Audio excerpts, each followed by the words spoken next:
ముఖ్యమంత్రి గారు మీ ఊరు మీ కుటుంబం చెప్తూ అసలు మీరు ఎందుకు గల్ఫ్ దేశం వెళ్ళాలని చెప్పండి సార్. నేను ఫస్ట్ 2001లో నా పెళ్ళైన తర్వాత 2 సంవత్సరాలకు ఇంటికాడ ఏం చేద్దామంటే పని లేదు.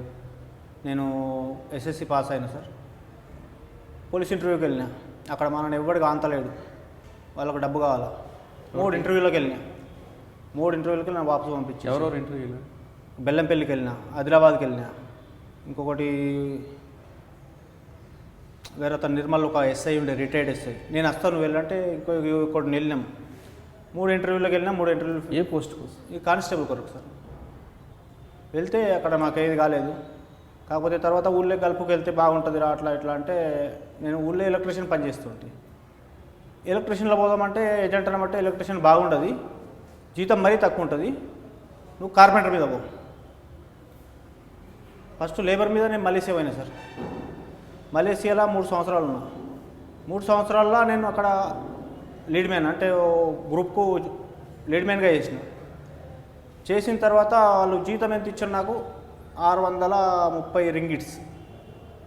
అంటే మలేషియా ఏజెంట్ ద్వారా వెళ్ళారా? ఆ ఏజెంట్ ద్వారానే వెళ్ళాను. ఎంత కట్టారండి? అప్పుడు 90,000 కట్టింది సార్ 2001లో. అప్పుడు నేను తీసుకున్నది వేరే వాళ్ళ దగ్గర అప్పుకు 6,000కు తులం బంగారం,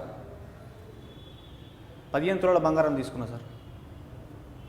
కమస్కం 9 లక్షల రూపాయలు కట్టినా సార్ నేను ఆ అప్పుకు. అక్కడ నుంచి 3 సంవత్సరాలన్నరకు నేను వాపస్ వచ్చిన.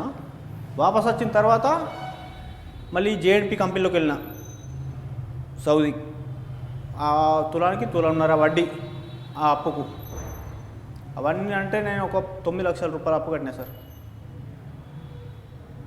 అంటే మీకు రాని పని ఎందుకు నేర్చుకున్నారు మరి? కార్పెంటర్ ఉద్యోగం మీకు తెలియదు కదా? కార్పెంటర్ సార్, నేను అక్కడ మలేసియాలో ఫ్యాక్టరీలో పనిచేసిన సార్. నేను ఒక లీడ్ మ్యాన్గా పనిచేసిన అక్కడ. నాకు అన్ని పనులు వచ్చేవి ఫర్నిచర్ గురించి చేశాను పని. వాళ్ళ జీతము నేను అడిగిన, నాకు ఒక 100 రింగిట్స్ పెంచుర్రి అంటే మేము పెంచాము, నీ ఇష్టం ఉంటుండు లేకపోతే వెళ్ళిపో అని చెప్పారు.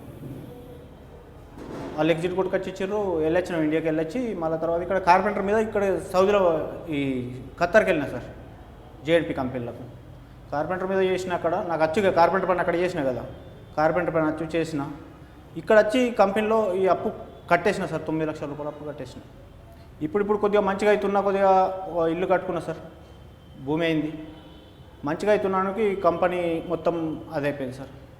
జేఎన్పి సౌదీ అరేబియాలో. ఇప్పుడు నాకు లేదంటే 8 లక్షల రూపాయలు అప్పు ఉంది ఇల్లు కట్టుకున్న దానికి. ఈ అప్పు ఎలా తీరాలా అనేది ఆలోచన ఉంది.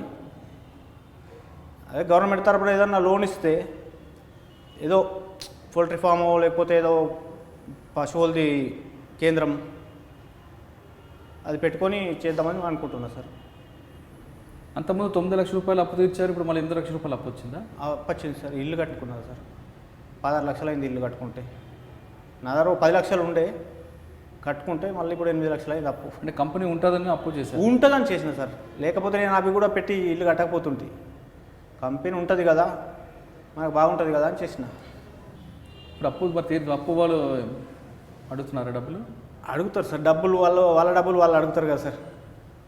మా వాళ్ళ దగ్గర ఉన్నాయి డబ్బులు, వేరే వాళ్ళ దగ్గర కావు. ఏదో వ్యవసాయం చేసి ఎట్లనో వాళ్ళకి అప్పు తీర్చాలి సార్. వ్యవసాయం ఉంది 3 ఎకరాలు, అది చేసుకుంటే వాళ్ళకి అప్పు తీర్చాలి. అంటే ఇంకా కష్టపడుతూనే ఉండాలి. నాకు 2 అబ్బాయిలు, ఒక అమ్మాయి చిన్నది.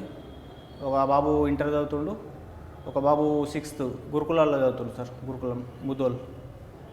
మరి 10 లక్షల రూపాయలు అప్పు ప్రభుత్వం సహకారం లేకపోతే ఎలా తీరుస్తాం? ఎలాగో పని చేయాలి సార్. ఎలాగో వ్యవసాయం చేసా లేకపోతే ఇంకెక్కడన్నా అప్పు తెచ్చేదన్నా పని చేసి అది తీర్చుకోవాలి సార్. ప్రభుత్వం చేయగలుగుతుంది, లేకపోతే చేయలేదు. అప్పుడు మనం ఏదో విధంగా చేసుకోవాలి సార్.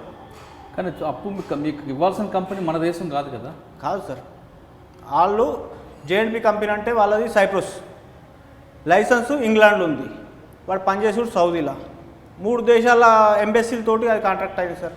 అది తీరాలంటే ఇంకా 5 సంవత్సరాలు పడతామా, 10 సంవత్సరాలకు మా డబ్బులు వస్తాయో తెలియదు. అది ఆ డబ్బుల మీద భరోసా లేదు సార్ మాకైతే. ఎంత రావాలి మీకు కంపెనీ? నాకు ఆ కంపెనీలో వస్తాయి సార్ 2 లక్షల రూపాయలు వస్తాయి మన ఇండియా. మళ్ళీ ఇప్పుడు 9 నెలలు మేము కూర్చున్నాం. మాకు 8 గంట 8 గంటల బేసిక్ కట్టియాలి. బేసిక్ కట్టిస్తే అవి 1 లక్ష రూపాయలు రావచ్చు. 3 లక్షల దాకా వస్తాయి. మీరు చూస్తున్నారు ఐ డ్రీమ్ న్యూస్ని. మీరు చూస్తున్నది ఐ డ్రీమ్ న్యూస్. అంటే కళలని నిజం చేస్తూ ప్రజలకి నిజాలని కళల ద్వారా తీసుకొచ్చే ఐ డ్రీమ్కి మై బెస్ట్ విషెస్. మీరు చూస్తున్నది ఐ డ్రీమ్ న్యూస్. మీరు చూస్తున్నారు I dream channel. For more videos, please subscribe iDream. మరిన్ని వీడియోల కోసం ఐ డ్రీమ్ని సబ్స్క్రైబ్ చేయండి. Please subscribe I dream. And I am very much satisfied with the way interview went on. Kindly subscribe to iDream. For more videos, subscribe to iDream. And loads of fun entertainment and content. Do watch